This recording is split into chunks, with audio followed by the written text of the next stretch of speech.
Cordial saludo, tutora. A continuación le presentamos el ciclo de Krebs, Rutas Metabólicas, por Margarita Díaz, Julieta Cañas Nieva, Fernanda Quintero, Grace Caterine Ramón y Caterine Oliveros. Contenido de esta presentación: primero, la información general; segundo, importancia del ciclo de Krebs; tercero, reacciones del ciclo de Krebs; cuarto, importancia y función de la fosforilación oxidativa; quinto, complejos mitocondriales; sexto, estructura y funcionamiento del ATP sintasa; y séptimo, rendimiento energético.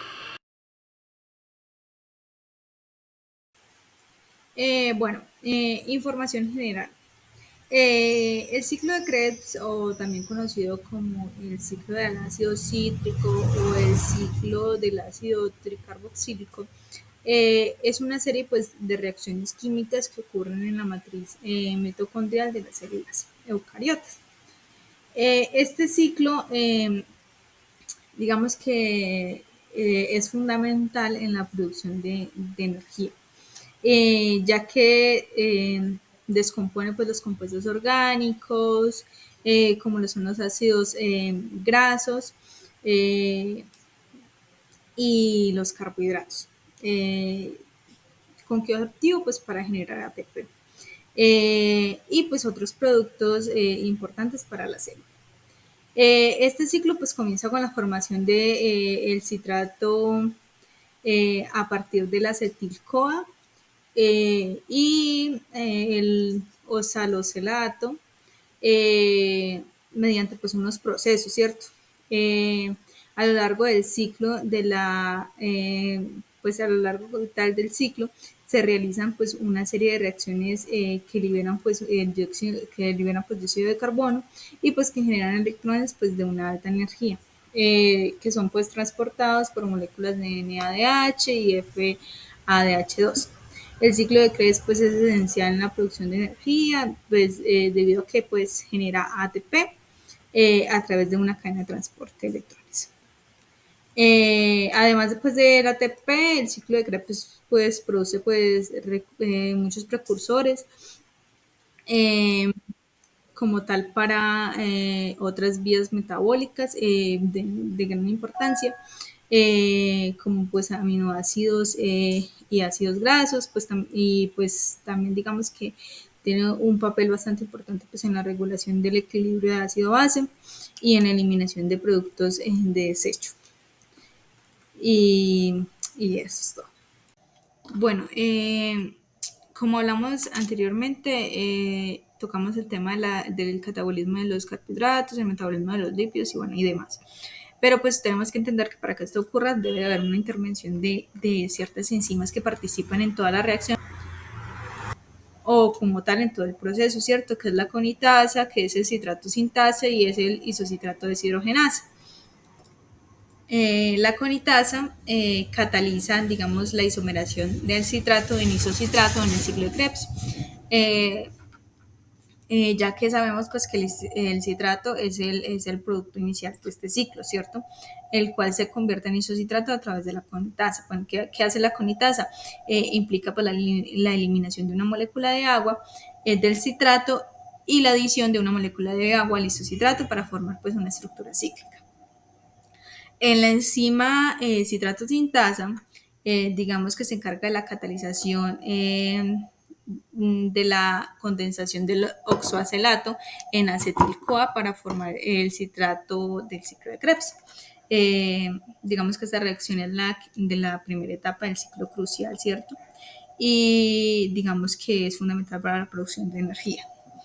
Y por último tenemos al isocitrato deshidrogenasa, que es el que cataliza la oxidación del isocitrato alfa a cetoglutarato, al cetoglutarato en el ciclo de Krebs durante pues, la reacción. El isocitrato pierde pues, un átomo de carbono en forma de dióxido de carbono y se convierte pues, en un alfa-cetoglutarato. Además, se reduce el NAD más a NADH durante pues, este proceso. y pues digamos que produce un transportador de electrones que participa pues en la cadena de transporte para la generación de ATP. Bueno, aquí se evidencia pues las 8 etapas del ciclo de Krebs, ¿cierto? Donde pues interactúan las enzimas de las que ya hablamos.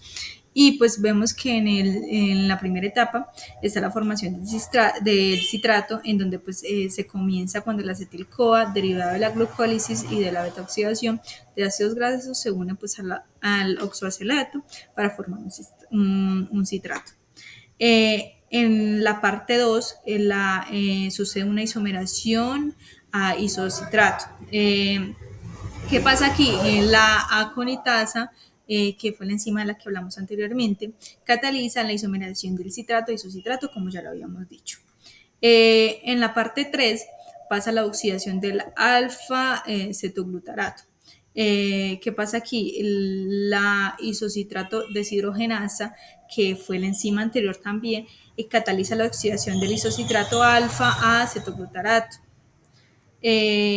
También tenemos la descarboxilación y oxidación del succinil a CoA. Aquí pasa que el complejo alfa-cetoglutarato en deshidrogenasa cataliza pues, la oxidación del cataliza la oxidación y pues, la descarboxilación del alfa-cetoglutarato a succinil-CoA. Y luego tenemos la formación del succinato, que es donde el succinil-CoA sintetiza pues, y cataliza la conversión del succinil-CoA a succinato, liberando una molécula de ATP en el proceso. Esta es la única parte donde se produce ATP en el ciclo de Krebs.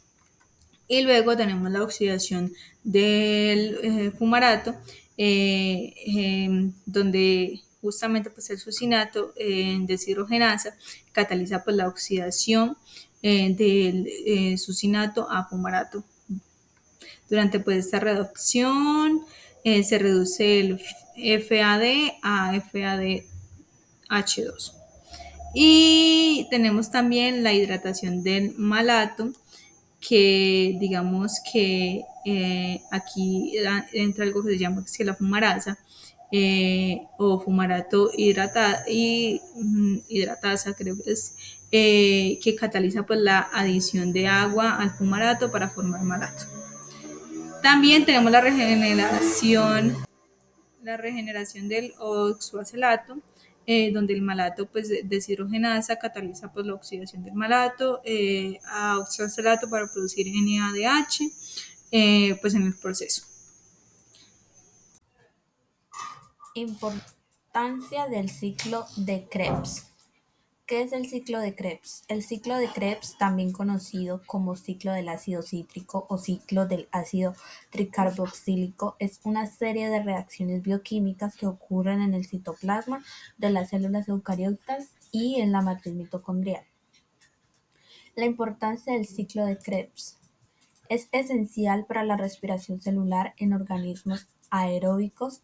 Descompone los productos finales de la glucólisis para generar ATP, NADH y FADH2, que son cruciales para la producción de energía. Además, es fundamental para el metabolismo energético y la biosíntesis en las células. Las reacciones bioquímicas del ciclo de Krebs. En este ciclo se produce energía en forma de ATP o adenosín trifosfato y también libera dióxido de carbono. Entre las principales reacciones del ciclo de Krebs encontramos la condensación de la acetilcoenzima A con oxalacetato para formar citrato, seguido de una serie de reacciones que liberan dióxido de carbono y producen dos coenzimas como son la nicotinamida adelina dinucleótido y de hidrógeno y la otra que se llama flavin adenin dinucleótido y ATP. Como podemos observar en la célula, cada molécula de glucosa, por medio de la glucólisis, produce dos moléculas de piruvato, que a su vez producen 2-acetilcoenzima A, por lo que por cada molécula de glucosa en el ciclo de Krebs se produce un total de 24 ATP. Las principales reacciones del ciclo de Krebs. El ciclo de Krebs comienza cuando la acetilcoenzima A se combina con el oxalacetato para formar citrato catalizado por la enzima citrato sintasa. La segunda reacción sería la isomerización del citrato, seguidamente la oxidación del isocitrato. La cuarta reacción, la oxidación del acetoglutarato. Quinta, la formación de succinil. La sexta, formación de succinato. Sigue la oxidación del succinato. La octava sería la hidratación del fumarato. Y por último, el malato se oxida a oxalacetato mediante la malato deshidrogenasa, produciendo nicotinamina adenina dinucleótido. El oxalacetato generado al final del ciclo puede combinarse con acetilcoenzima A para comenzar nuevamente el ciclo, así para completar el ciclo de Krebs. Importancia y función de la fosforilación oxidativa. La fosforilación oxidativa es el proceso final de la cadena de transporte de electrones en la respiración celular. Su función principal es generar adenosin-trifosfato o ATP, la principal forma de energía utilizada por las células durante la fosforilación oxidativa. La energía liberada por la transferencia de electrones a través de la cadena de transporte de electrones se utiliza para bombear protones a través de la membrana mitocondrial interna, creando una gradiente de protones. Esta gradiente de protones luego impulsa la síntesis de ATP a partir de adenosin difosfato, ADP, y fosfato inorgánico a través de una enzima llamada ATP sintasa. La fosforilación oxidativa convierte la energía liberada por la transferencia de electrones en ATP, proporcionando así energía utilizable para las actividades celulares. Bueno, para el tema de complejos mitocondriales, empezaremos con la teoría que dice que son grupos de proteínas que se encuentran en la membrana interna de las mitocondrias. Y digamos que están involucrados en la cadena de transporte de electrones. Para entender esto mejor, pues primero es importante recordar que las mitocondrias es más bien conocida como la energía central de la célula. Eso se debe a que es el lugar en donde se lleva a cabo pues a lo que le llamamos la respiración celular, que es un proceso pues que convierte la energía almacenada de los nutrientes que consumimos de una forma u otra, la transporta a nuestras células para usarlas directamente. Los complejos mitocondriales ubicados en la membrana interna de las mitocondrias forman una parte fundamental en la cadena de transporte de electrones. Este proceso pues comienza con la glucólisis y el ciclo de Krebs, que pues digamos que generan electrones de una alta energía y pues digamos que son transportados por moléculas como el NADH y el FADH2. Esos electrones son luego pues entregados a esa cadena de transporte de electrones. También tenemos 5 complejos mitocondriales, ¿cierto? El cual cada uno de ellos pues se especifica en una acción o una actividad específica que permite pues el buen funcionamiento como tal de esta actividad, de los cuales pues hablaremos a continuación. Bueno, aquí explicaremos un poco más sobre los complejos mitocondriales, ya que pues tenemos el apoyo de esta imagen y pues digamos si la podemos entender a más profundidad.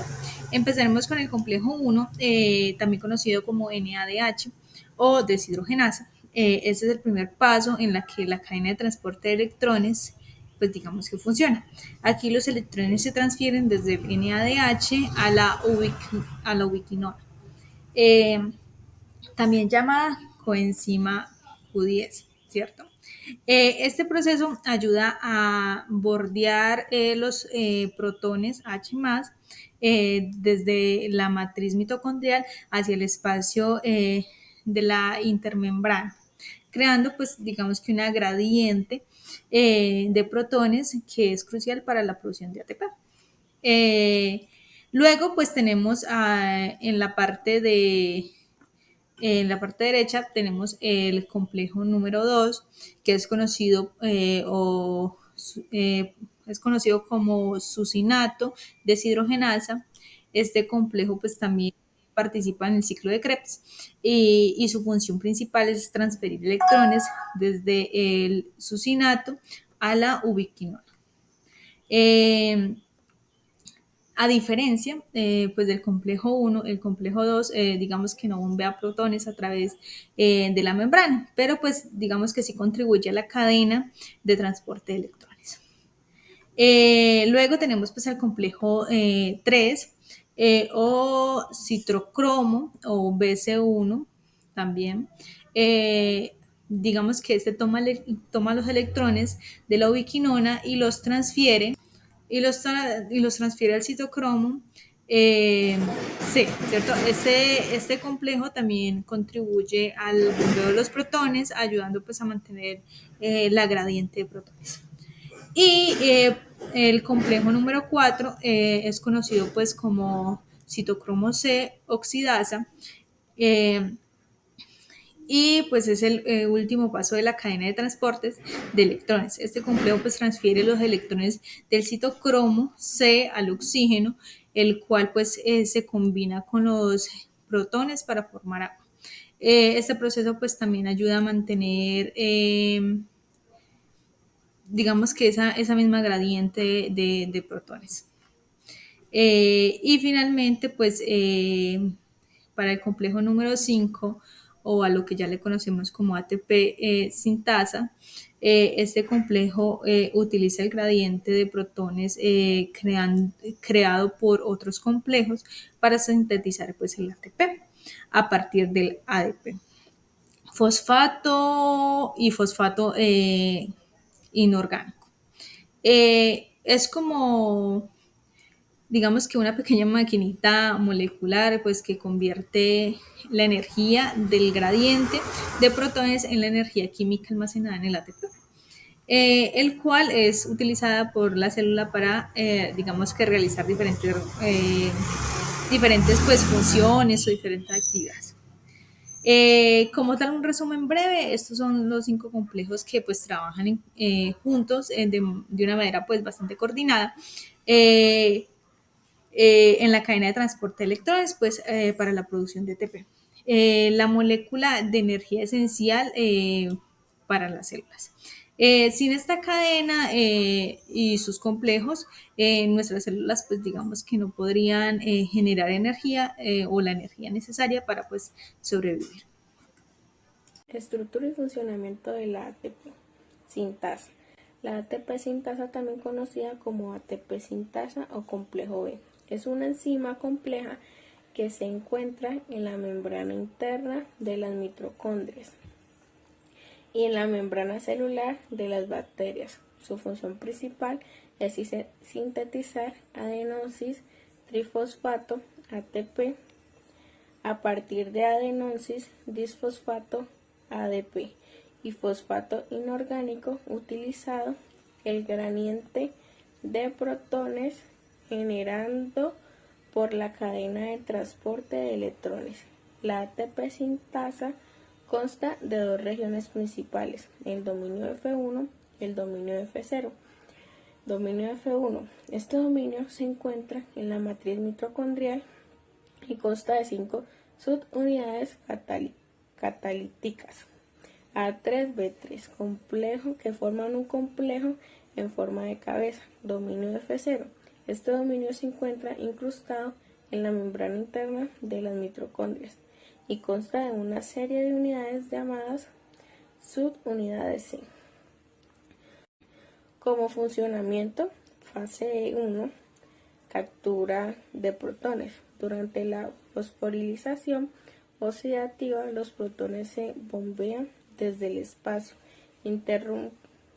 intermembranos o hacia la matriz mitocondrial a través de los complejos 1, 3 y 5 de la cadena de transporte de electrones. Fase 2, síntesis de la ATP. Los protones fluyen de regreso al espacio intermembranos a través del canal protónico formando por las subunidades C del dominio F. Como fase 3, síntesis del ATP, los cambios conformacionales en las subunidades catalíticas B del dominio F1 permiten que el ADP y el fosfato inorgánico se unan. El rendimiento energético es la cantidad de energía útil que se obtiene de un proceso o una reacción química en comparación con la cantidad de energía que se convierte inicialmente del metabolismo celular. El rendimiento energético se refiere a la cantidad neta de ATPs producida a partir de la degradación de una molécula de sustrato. El rendimiento energético del número de ATPs es el producto del metabolismo catabólico de las biomoléculas con la maltosa y el ácido araquidónico. Es necesario conocer las vías metabólicas específicas involucradas en su degradación y cómo estas vías generan ATP. La maltosa está constituida por moléculas de glucosa, se denomina también como azúcar de malta y se obtiene por la hidrólisis industrial del almidón. La maltosa se puede encontrar en las semillas germinadas. Esto ocurre en la naturaleza cuando brota la semilla del grupo de cereal y sus enzimas se convierten en almidón del grado en maltosa. La maltosa es un disacárido que se degrada en glucosa mediante la acción de la enzima maltasa. Una vez que la glucosa se metaboliza, puede ingresar la glucólisis y al ciclo de Krebs para generar ATP. En la glucólisis se producen 2 moléculas de ATP por molécula de glucosa y en el ciclo de Krebs se generan aproximadamente de 30 a 32 moléculas de ATP por molécula de glucosa, considerando que se forman 6 moléculas de NADH. ¿Qué significa esta sigla? Significa nicotinamida, adenina, dinucleótido y hidrógeno. Y 2 moléculas de FADH2, que significa flavina, adenina, dinucleótido. Por lo tanto, el rendimiento energético total de la degradación de una molécula de maltasa sería aproximadamente de 32 a 34 moléculas de ATP. El ácido araquidónico es un ácido graso polisaturado que puede ser metabolizado a través de la vía del ácido anarquidónico, que produce eicosanoides tales como prostaglandinas y leucotrienes. Estos compuestos no generan ATP directamente, pero pueden participar en procesos metabólicos que eventualmente conducen a la producción de ATP a través de la oxidación de los ácidos grasos. En la beta-oxidación de los ácidos grasos produce acetil-CoA, que significa enzima que cataliza la etapa final de la oxidación de los ácidos grasos, que puede ingresar al ciclo de Krebs para la generación de ATP similar al metabolismo de la glucosa. Los cálculos son aproximados y pueden variar según las condiciones específicas de la célula y del tejido, así como también pueden existir otras vías metabólicas que podrían influir en el rendimiento energético. Cuando el ácido araquidónico se metaboliza, se convierte en eicosanoides, que son un grupo de moléculas bioactivas como las prostaglandinas, leucotrienos y trombosanos. Estas moléculas, aunque no generan ATP directamente, pueden desencadenar diversas respuestas celulares y procesos metabólicos que pueden influir en la producción de ATP indirectamente. Por ejemplo, las prostaglandinas y los leucotrienos pueden estar involucrados en la regulación de la inflamación, la respuesta inmune y la contracción muscular. ¿Qué es una prostaglandina? Es ácido graso polisaturado presente en diversos tejidos que regulan varias funciones del organismo, como el flujo sanguíneo o la respuesta inflamatoria. Además, los ácidos grasos, como el ácido araquidónico, pueden someterse a la beta-oxidación en las mitocondrias para generar acetil-CoA, que quiere decir enzima que cataliza la etapa final de la oxidación de los ácidos grasos, que luego ingresa al ciclo de Krebs para la producción de ATP. Sin embargo, la cantidad exacta de ATP generada a partir del metabolismo del ácido araquidónico mediante la beta-oxidación dependerá de varios factores, incluyendo la longitud de la cadena de ácidos grasos y la eficiencia de la beta-oxidación en la célula y el tejido específico. Rendimiento en términos energéticos de ATP. Primero, hidrólisis de la maltasa. La maltasa se hidroliza en 2 moléculas de glucosa mediante la acción de la enzima maltasa. Segundo, glucólisis para cada molécula de glucosa. Cada molécula de glucosa produce 2 moléculas de piruvato. Genera un total neto de 2 ATP, 4 porciones 2 consumidos, genera 2 NAD que luego serán utilizados en la cadena de transporte de electrones. Tercero, conversión del piruvato a acetil-CoA para cada piruvato. Cada piruvato genera un NAD, 2 piruvatos por cada glucosa generan 2 NAD. Cuarto, ciclo de Krebs. Para cada acetil-CoA, cada acetil-CoA produce 3 NAD, un FAT y un ATP. Para 2 acetil-CoA por cada glucosa se generan 6 NAD, 2 FAT y 2 ATP. Quinto, cadena de transporte de electrones de oxidación de NAC y FAT. 2. Cada NAD genera aproximadamente 2.5 ATP.